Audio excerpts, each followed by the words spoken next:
Hey everybody, it's Bart Vickery here with Module 5 of Money University. Now we are going to build our reserves. We're going to stockpile big piles and loads of cash, okay? In case something really bad happens, okay? You've already made a list of all your expenses.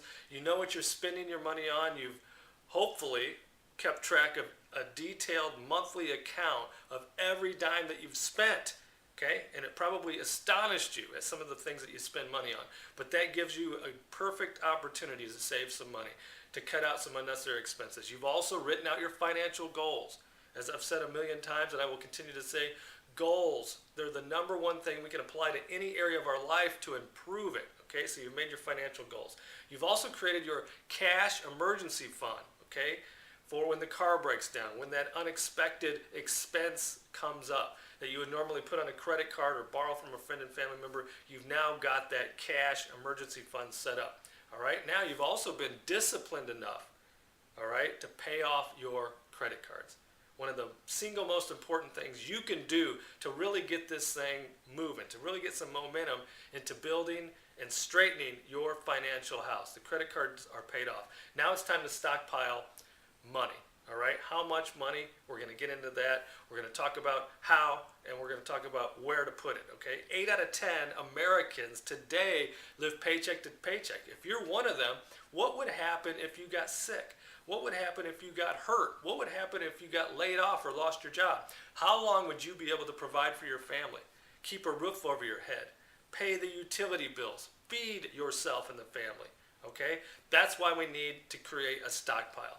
All right, so we're looking at creating a 3-month reserve of funds that will cover your living expenses. All right, let's get into this. How much? Well, that's what you're going to tell yourself by coming up with exactly where you're spending your money. What are your essential, okay, living expenses? Not the latte, not the gym membership, not those types of things. Essential living expenses, so that if something happened and you did lose your job and you needed to survive until you got the next job, or you got really sick and you needed to pay your bills until you got better, what are the expenses that you have that you need to cover? Okay, make a list. House payment, car insurance, health insurance, life insurance, all those types of things that are essential that you need to continue to pay. Utilities, right? Groceries, all of those things are very important and essential to your day-to-day survival. So we've got to have a stockpile of cash ready in case that comes up. Now we're planning on it not coming up, but we have to be ready in case it does. So this is going to get you a huge step forward in building your financial future, creating your pathway to wealth. All right? So how are we going to save 3 months worth of living expenses? All right, so say you've created your list, all your essential living expenses, and it's $5,000 a month. So we need to save $15,000. How are we going to do that? Well, first of all the money that you were spending on credit card debt, that you were making your monthly payment with, and all that extra money that you were able to come up with to pay off those credit cards, now you can funnel that into your reserve fund. All right, any money that you make with your membership to Skinny Happy Money, all that money that you have the opportunity to build within the profit sharing business model of Skinny Happy Money, put that into your reserve fund until it's fully funded. All right, continue to cut all the unnecessary expenses out of your life. We waste so much money that when we do put pen and paper to it, we realize all the holes that we have, all the money that's leaking out of our wallets and our pockets that can be funneled into your emergency fund. We've got to get this money ready. Okay? This is building reserves. You got to be serious. You got to be motivated, and please be disciplined. Okay? So where are we going to funnel this money to? 1, you're not going to keep it in cash. All right. 2, you're also not going to keep it in your daily, everyday checking and savings accounts. Okay? Because it becomes too easy to spend it on other things. Remember, we're trying to build a reserve that we know is always there, so that when you go to sleep at night, you know you're covered in case something happens. All right? So we need to find a good place. 2 great places that I recommend are CDs, which are certificates of deposit, and money market accounts. Money market accounts with full check writing capabilities. Okay? CDs can be purchased at any local bank. Check with the bank you're currently using. Look around a little bit, see who's paying the best rates.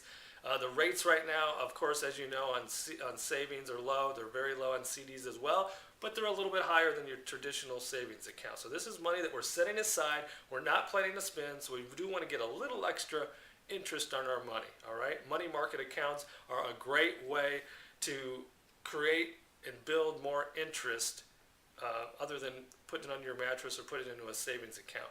For CDs, like I said, go to any bank, check with your local bank, check the rates.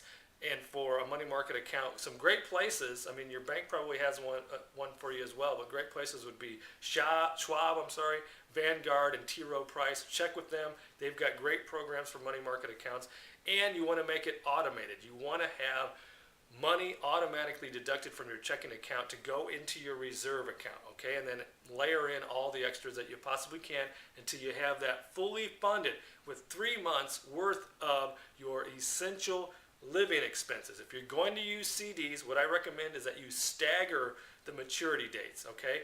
Put a quarter of your fund in a 3-month, a quarter in a 6-month, a quarter in a 9-month, and a quarter in a 1-year certificate of deposit. The longer the maturity date, the higher the interest rate that's paid. But you want to have these maturity dates rolling, okay? So that your money isn't locked in if there is that emergency, so that money will continue to be available. You'll just put it right back into a CD after it matures and you don't need it. But if you need it and it matures, it's there for you without penalty, okay? So use these tips, all right? Remember that anybody can save and become wealthy. We have unbelievable opportunities within this country to do so, but so few do it. Be one of the few, okay? Take control of your financial life. Thanks for viewing. Send all your questions, comments, remarks, whatever you have. skinnyhappymoney@yahoo.com. Thanks a lot for viewing, and we'll see you in the next module.